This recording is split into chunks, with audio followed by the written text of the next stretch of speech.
Now being joined by Jayant Krishna, Senior Fellow, for Strategic and International Studies.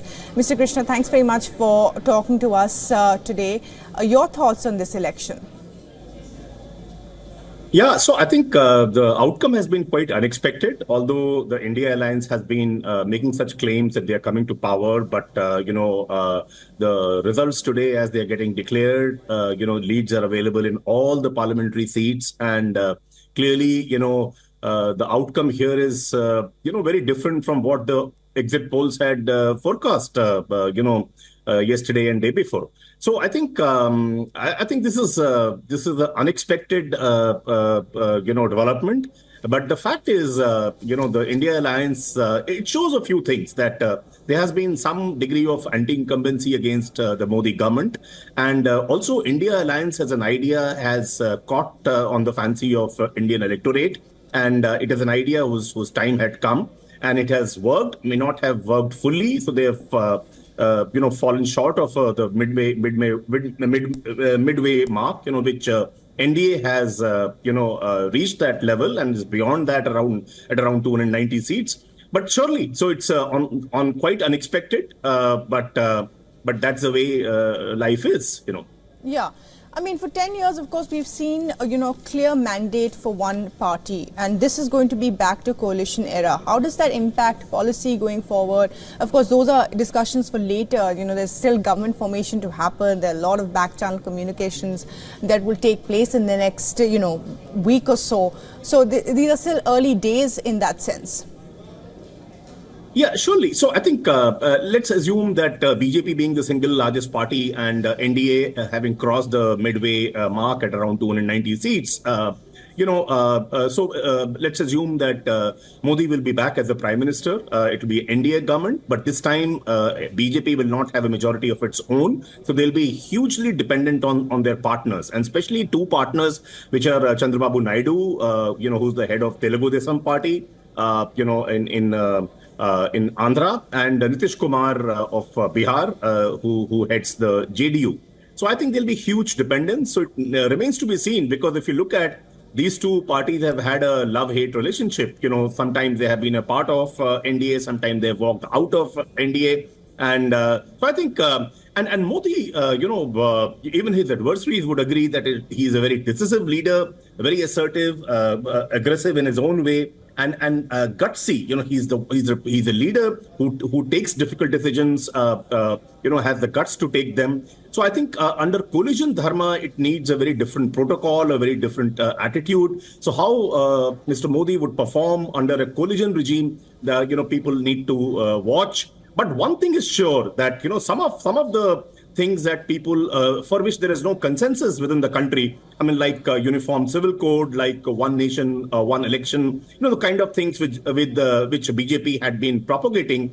I don't think next 5 years that's going to see the light of the day, even if you assume that NDA government would be stable and last for entire 5 years. So some of these contentious issues would not see the light of the day. But the fact is that some of the reforms, which the industry had been expecting, the business had been expecting, the pace of reforms may slow down because, of a fractured mandate and BJP not having a majority of its own. But I see India is a country of possibilities. If you look at Chandrababu Naidu, he was the original chief minister, who was known for good governance, and he's a very, very reform-savvy person, kind of a thing, as a standalone politician. But how does he behave in a coalition? That remains to be seen. So I think business has this apprehension that the pace of reforms would get slowed down because of the coalition dharma and the act of the balancing act which BJP will have to do vis-a-vis its NDA partners. Yeah, I just want to talk about, that's an important point you're making, that the pace of the reforms always slows down when there are more decision makers. The markets today were extremely spooked about what's happening. They thought this is going to be 400 par, or at least what the exit polls had suggested, crossing the 350 mark comfortably. So clearly, that's a hint in itself. So I think, 400 par was more of a political posturing by BJP. And also, like in the corporate sector, you set a target, the target has a degree of stretch. and to excite and people and the workers. So I think even BJP and NDA internally knew that they will not cross 400 number, the magic. But the fact is that what they have, they have not even crossed 300. So I think market. You all saw that both Bombay Stock Exchange and National Stock Exchange. You had jitters today. I would expect that after a new government is formed, likelihood is it will be led by NDA and Prime Minister Modi. So I would really feel that people, one thing small investors should avoid is they should not do any distress selling at all. Wait for stabilization as the new government gets formed. And I am no expert on stock market, but I also don't rule out a correction happening sometime down the line. Okay. So I think it's as I said earlier on your channel as well, that stock markets are very, very impatient to react. When the exit poll results came, they were very, very quick to react. Both the indices had jumped substantially. There was a rally in major shares in lots of sectors. But today, when the results started pouring in within half an hour itself, the market took a beating. So I would urge, especially the small investors, and they should not panic at all, and they should wait for some stabilization before they take any buying or selling decisions. Okay, Mr. Krishna, today the Congress held a press conference a short while ago where Rahul Gandhi was asked whether they are going to be happily sitting in opposition, to which he said a decision on it will be taken tomorrow at the India bloc meeting. So do you think that they still think that they have they have a chance of forming the government, and that would certainly mean they need to string together more parties? I mean, is that unrealistic to think of at the moment? Yeah, so that's a good question. In politics, as they say, there are no permanent foes, and only your interest matters. And Chandrababu Naidu and Nitish Kumar both have been a part of a Congress-led alliance even earlier. So I think, I remember Rahul Gandhi has always been very, very respectful of Chandrababu Naidu as the original proponent of good governance and pro-development and traveling the extra mile to get investments in the undivided Andhra Pradesh, of which he was the chief minister. So I think two of them still have a good chemistry, good relationship. And Nitish Kumar has been on and off a part of, Congress and RDJ, Rashtriya Janata Dal led government in Bihar. So I think, nothing can be ruled out. I mean, it's quite possible that if these numbers get added to India Alliance numbers and a couple of more parties supporting it, they would also cross the magical number of 272. So there are all kinds of possibilities which exist. And, if a Congress-led government comes to power, of which the possibility looks slender at this point of time, even that would be good for reforms, because let us not forget, the most transformative reforms in last 76 years of independence, which India has seen, were the economic reforms of early 90s, which was a government led by Narasimha Rao, and the reforms were led by Dr. Manmohan Singh as the then finance minister. So I would, from a reform perspective, I think, I see the pace being similar, irrespective of who comes to power. And it's anybody's guess that who forms it. But, the president of India is likely to invite the single largest party, which is BJP in this case. So the first, the right of refusal would be theirs. But why would they refuse? Because of obvious reasons, they have with the NDA partners a majority to prove. So I think next few couple of days are going to be very, very interesting for political observers, not only within the country, but for political leaders and business leaders all over the world.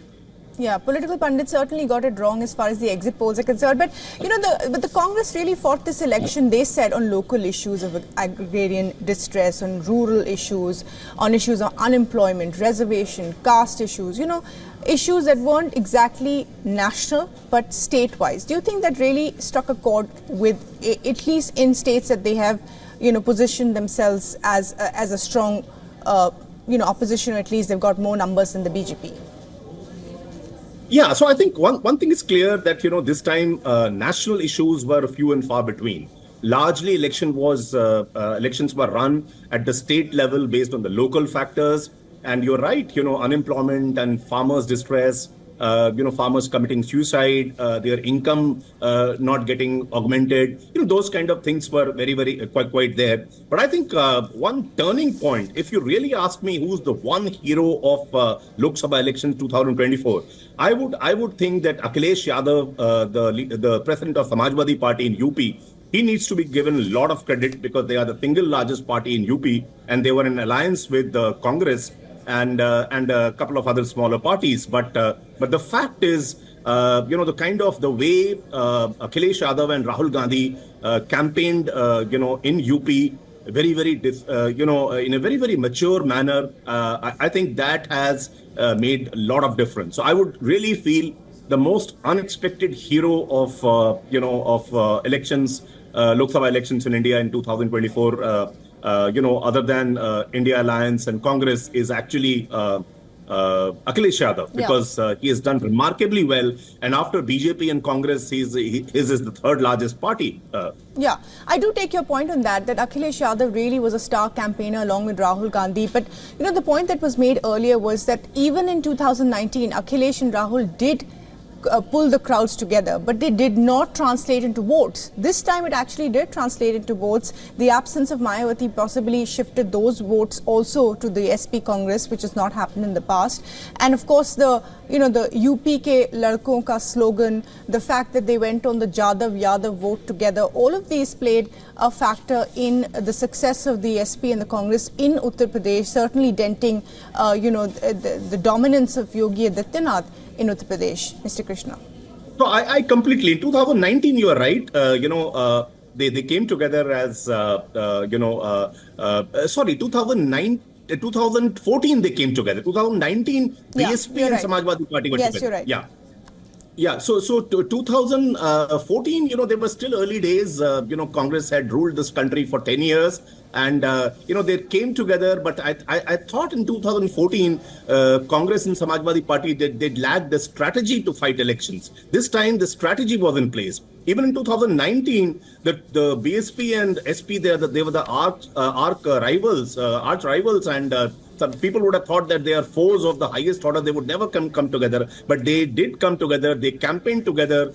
People like the late Mulayam Singh, Mayawati, and Akhilesh Yadav being on the same platform addressing election rallies. That did ring the bell, and they did bag 15 seats. So one is this. And in 2019, people's honeymoon with the BJP was still intact. It didn't get over. It's not over either. But, the traction the BJP had with the electorate surely slowed down this time. And that's the reason the kind of results that you see. But this time I saw a lot of strategy and a lot of statesmanship, which both Rahul Gandhi and Akhilesh Yadav showed in UP. And that is the single biggest factor for BJP's dreams getting shattered. Certainly, Mr. Krishnan. Thanks very much indeed. Appreciate you joining us at the moment and discussing all these issues that have led to this result as far as the elections 2024 are concerned. For all the latest news, download the WION app and subscribe to our YouTube channel.